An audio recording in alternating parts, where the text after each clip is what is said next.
বাংলাদেশের রাজনীতিতে কিছু নাম আছে যারা শুধু দলের জন্য কাজ করে না, তারা দলকে নিজের জীবনের অংশ করে ফেলেন। যাদের রাজনীতি কেবল পেশা নয়, বরং এক ধরনের দায়বদ্ধতা। আজ আমরা কথা বলবো এমন এক নারী রাজনীতিককে নিয়ে, যিনি নিজের জীবন, সময় আর স্বপ্নকে এক জায়গায় মিলিয়ে দিয়েছেন তার দলের প্রতি ভালোবাসায়। তিনি রুমিন ফারহানা, বিএনপির প্রগতিশীল, শিক্ষিত এবং স্পষ্টভাষী একজন নেত্রী, যিনি রাজনীতিকে বেছে নিয়েছেন নিছক সুবিধার জন্য নয়, বরং আদর্শ এবং নীতির জন্য।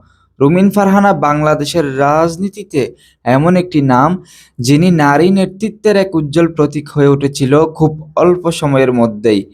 একজন ব্যারিস্টার হিসেবে তিনি লন্ডন থেকে উচ্চতর ডিগ্রি নিয়ে দেশে ফিরে আসেন, কিন্তু আইন পেশায় প্রতিষ্ঠিত হয়ে জীবন কাটানোর বদলে তিনি বেছে নেন কঠিন পথ, রাজনীতি।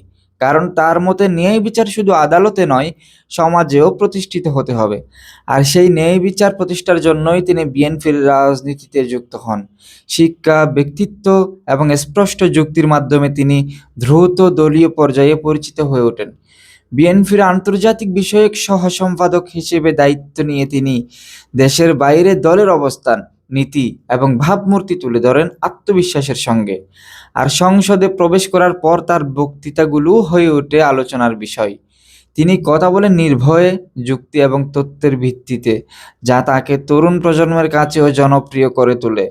রাজনীতির প্রতি তার ভালোবাসা অনেক গভীর। অনেকেই বলেন রুমিন ফারহানা রাজনীতিকে নিজের জীবনের একমাত্র লক্ষ্য হিসেবে বেছে নিয়েছেন। তিনি বিয়েও করেননি যেই কারণে। তিনি নিজের সময়, ব্যক্তিগত জীবন, এমনকি অনেক সুযোগকেও ত্যাগ করেছেন কেবল দলের জন্য কাজ করতে। রাজনীতিতে সফল হতে গেলে যেখানে অনেকে নানা সমঝোতা বা আপোষ করেন, সেখানে রুমিন নিজের অবস্থানে থেকেছেন দৃঢ়ভাবে। তিনি কখনো ব্যক্তিগত স্বার্থকে দলের স্বার্থের উপরে রাখেননি, আর এটিই তাঁকে আলাদা করে তুলেছে। সংসদে থাকাকালীন তিনি বহুবার বলেছেন, বিএনপির রাজনীতি তার জন্য শুধু একটি প্ল্যাটফর্ম নয়, এটি তার বিশ্বাসের জায়গা। তিনি যে দলীয় আদর্শকে ধারণ করেন, তা তার প্রতিটি বক্তব্য, প্রতিটি অবস্থানে প্রকাশ পায়। ক্ষমতার জন্য নয়, তিনি রাজনীতিতে নেমেছিলেন পরিবর্তনের জন্য। তাই হয়তো তার বক্তৃতায় বারবার উঠে এসেছে জনগণের অধিকার, গণতন্ত্রের পুনঃপ্রতিষ্ঠা এবং আইনের শাসনের কথা। কিন্তু রাজনীতি সবসময় সহজ পথ নয়।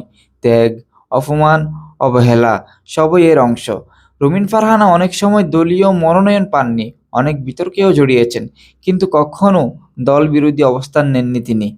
তিনি জানেন রাজনীতিতে সময় লাগে, ধৈর্য লাগে আর সবচেয়ে বেশি লাগে নিষ্ঠা।